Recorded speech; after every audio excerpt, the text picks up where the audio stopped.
Fue una verdadera revolución para los viajes, los vuelos de bajo coste o low cost, y en estos días su futuro está más entredicho y en peligro que nunca, y en este vídeo vamos a abordar los motivos y lo que puede pasar a corto o medio plazo.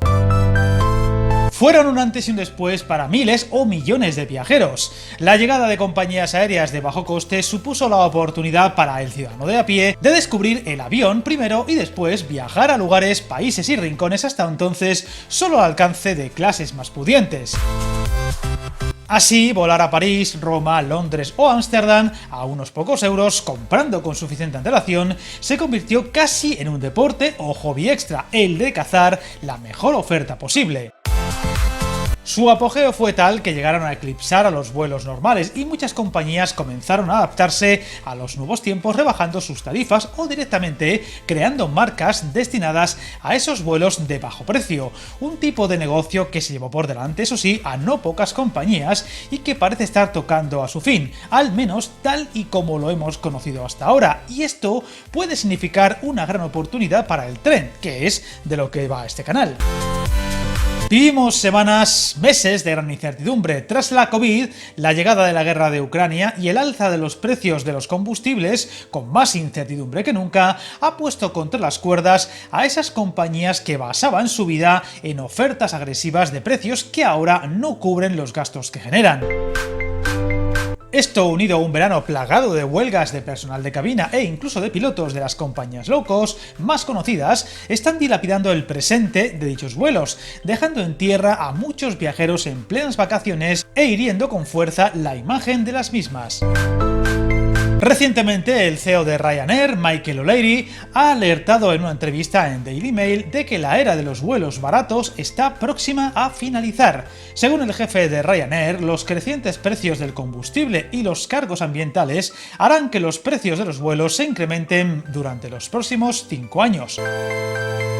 O'Leary ha afirmado que volar es demasiado barato para lo que es. Me parece absurdo, relata. Cada vez que vuelo al aeropuerto de Stansted, el viaje en tren al centro de Londres me es más caro que el billete de avión en sí. Ha sido mi obra, continuó diciendo. Los viajes low cost, gané mucho dinero haciéndolo, pero en esta última instancia no creo que viajar en avión sea sostenible a medio plazo con una tarifa media de 40 euros. Es demasiado barato, ha subrayado, señalando eso sí que prevé que el aumento de precio que se vivirá en los próximos años no será demasiado descabellado, añadiendo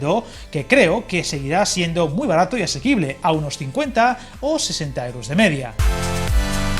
Es decir, que según sus propias palabras, los vuelos baratos seguirán existiendo, pero que no lo serán tanto como hasta ahora, y dejarán atrás las ofertas imposibles vistas en las últimas 2 décadas.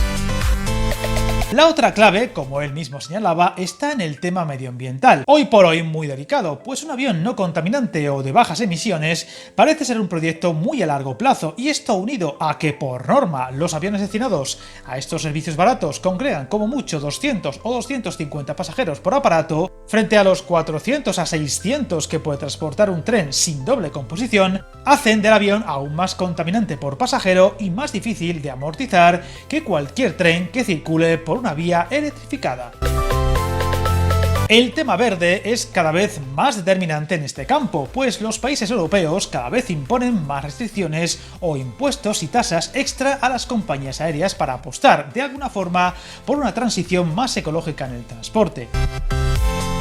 Un detalle muy significativo es que varios gobiernos de la Unión Europea, entre ellos el español, están apostando por la posibilidad de que en el futuro se lleguen a prohibir los vuelos en aquellas zonas donde otros servicios como el tren cubran las distancias en menos de 2 horas y media. Esto no se trata más que de una propuesta, vamos a decir, a largo plazo, que parecen respaldar gobiernos como el francés, que de hecho ya la ha aprobado en su Asamblea Nacional, y el español con un objetivo más a largo plazo, así como el alemán, que está estudiando la propuesta para aplicarla de aquí a 2050.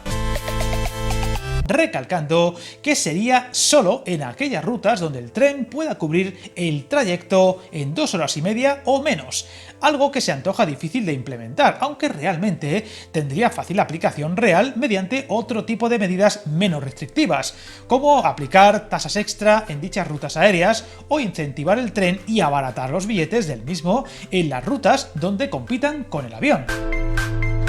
Un detalle que realmente ya ocurre a día de hoy, pues allá donde compiten tren de alta velocidad y avión, casi siempre la batalla la acaba ganando con diferencia el tren. Y en España tenemos varios buenos ejemplos de ello, como son las rutas Madrid-Sevilla o Málaga, Madrid-Valencia o por supuesto la ruta estrella, la Madrid-Zaragoza-Barcelona, donde a pesar de existir desde hace mucho tiempo una ruta aérea de gran aceptación y prestigio, el tren acabó superando al avión con diferencia, a pesar de que los precios no son aptos para todos los bolsillos.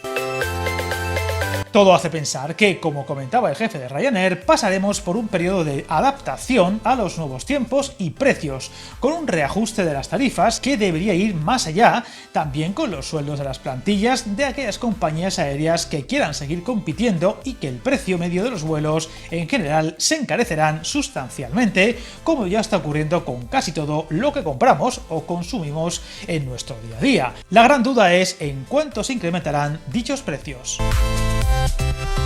Por tanto, esto supone una doble oportunidad para el tren. Primero, por el descenso o empeoramiento de la competencia por parte del avión. Y segundo, porque ojalá los gobiernos apuesten de verdad y de una forma definitiva y sin reparos en fomentar el transporte ferroviario, ante todo con mejores tarifas, así como el aumento de frecuencias en los servicios. Otra de las claves en las que se pueden beneficiar el tren es en apostar por rutas mucho más largas y en donde nunca podrán competir en tiempos con el avión, pero sí en otros detalles, como la comodidad o por apostar por rutas u ofertas turísticas más especiales. Y ahí es donde entran los trenes turísticos de lujo y sobre todo los trenes nocturnos, un tipo de servicio en claro declive en España, pero que vuelve a ponerse de moda en buena parte de Europa, donde nunca realmente perdieron su atractivo y sus infinitas posibilidades. Y es que el coger un tren a última hora de un día, dormir en tu vagón y despertarte a primera hora del día siguiente en tu destino es algo muy demandado en el continente europeo y que vuelve a ponerse de moda incluso con nuevas rutas en el horizonte, siendo un mercado que podría vivir en los próximos años un nuevo auge, quién sabe si incluso en trenes de alta velocidad. Sin duda, se vienen tiempos de cambios y aquí estaremos para contarlo. Suscríbete al canal, encantado de leer tus comentarios y recuerda, hasta el camino más largo se inicia con un primer paso.